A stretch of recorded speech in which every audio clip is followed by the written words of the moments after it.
Yeah, this your host, Nick Waters, presents One for the Road, MMA HOTBOX. You enjoy, leave a like, leave a subscribe, and make sure you keep one lit. We out here. Alrighty, let's jump right into this thing, man. First of all, hope everybody and your family is doing good with this virus going around. It is a crazy, crazy time. But the MMA world continues, which means we continue. So let's jump right back into it. Now, I want to talk about a certain topic today that I don't think ever gets talked about at all. And the first thing is Dana White the best president slash commissioner in all of sports?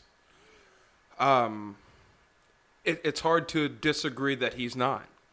You have the Adam Silvers of the world, the Roger Goodells, up to MLB, hockey, tennis, golf. Put all the commissioners, all the presidents on a pedestal, and it's hard not to say Dana White is not the best commissioner in the world. Um, Personally, Dana White is like the uncle that you wish you had. He's brash. He doesn't give a fuck.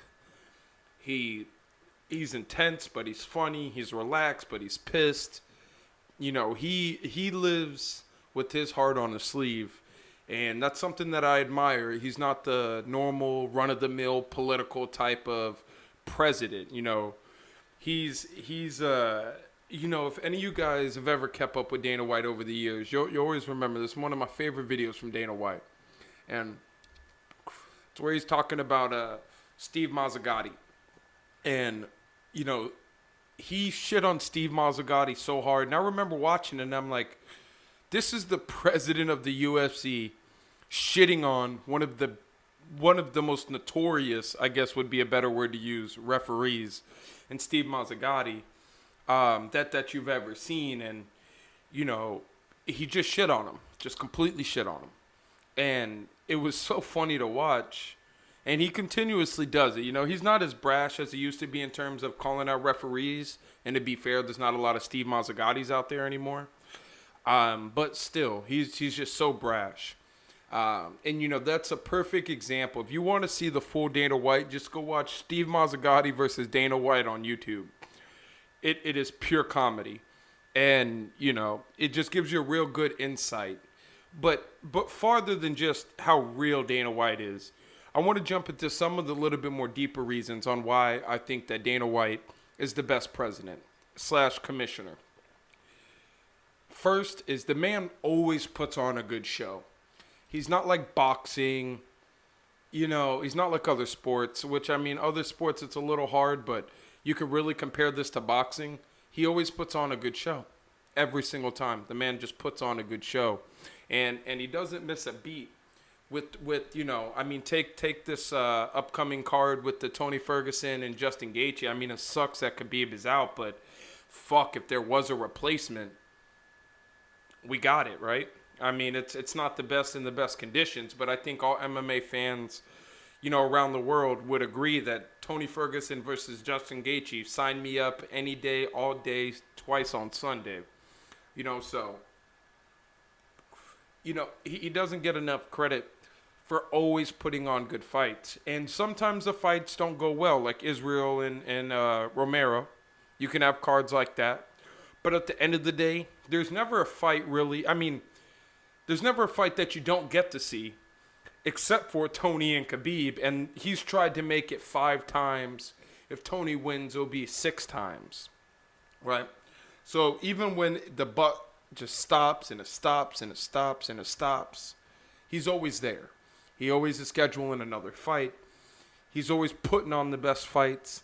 And you really got to commend Dana White for that. And, and vice versa, he said, if you guys remember, this was several years ago, but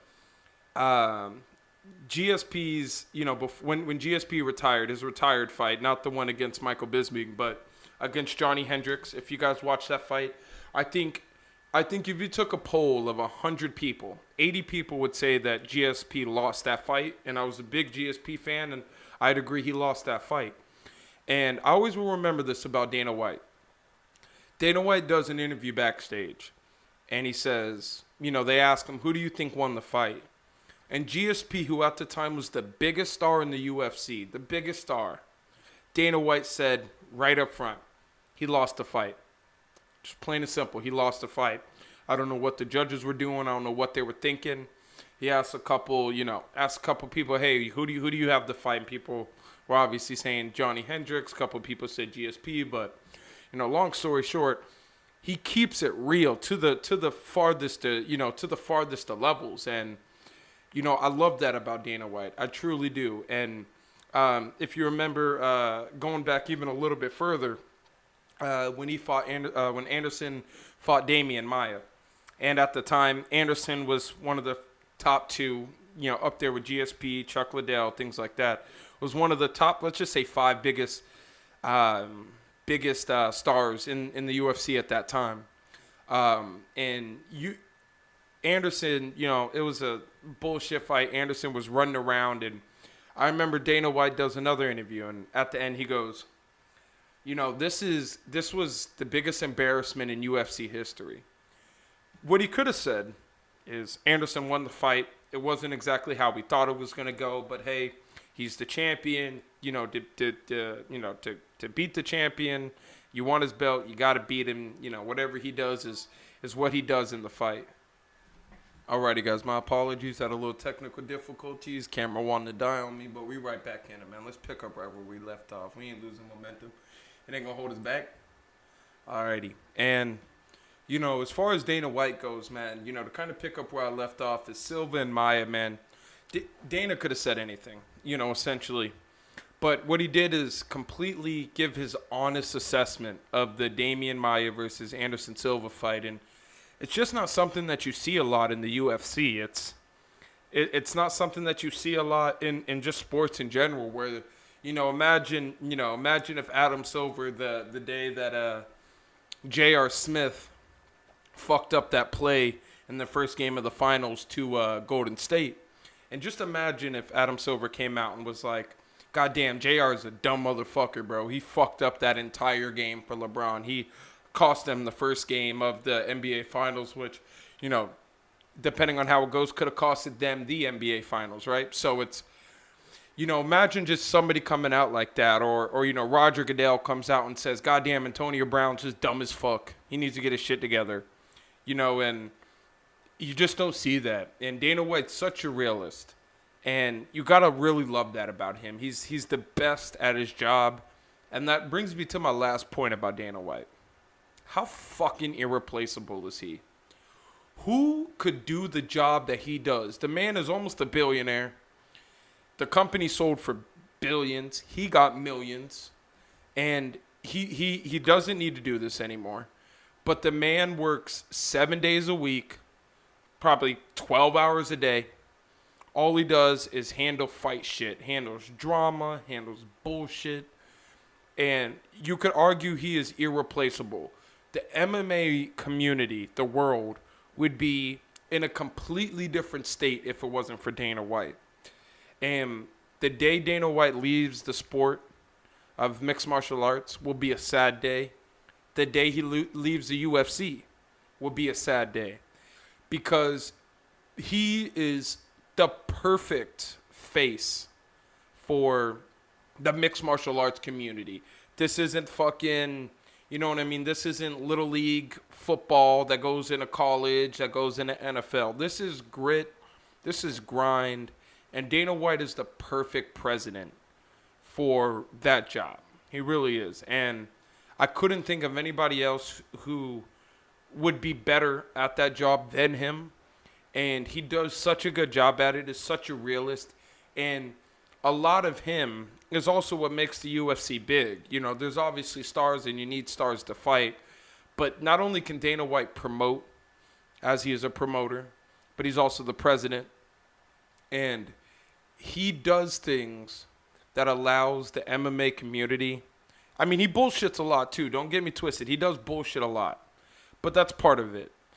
But the other part of it is he's such a fucking realist that you just couldn't imagine anybody else being in that position other than him.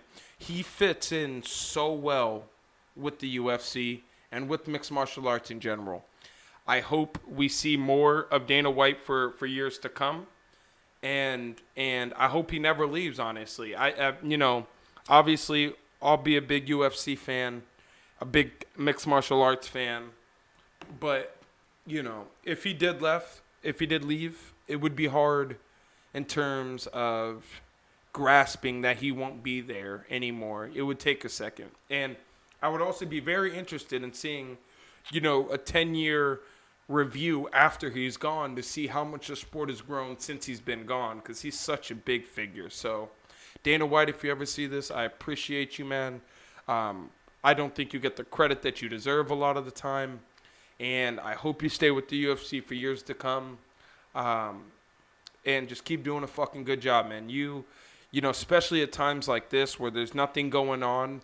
A lot of people say that, he's doing the fights for money. But at the end of the day, man, while we're all in this stupid situation where we're essentially all locked in, it's hard not to appreciate a guy who's going the lengths of putting a fight on an island to make sure that we have fights to watch. So regardless of the reasoning, I don't give a shit. I appreciate that. And, that's, Dana White, you're the fucking man. So I appreciate that, man. And, I know there's going to be thousands of people out there who agree, thousands of people out there who disagree. But as far as my opinion goes, man, I appreciate the work that you do. It definitely doesn't go unnoticed to a lot of people, including myself. So I appreciate that, man.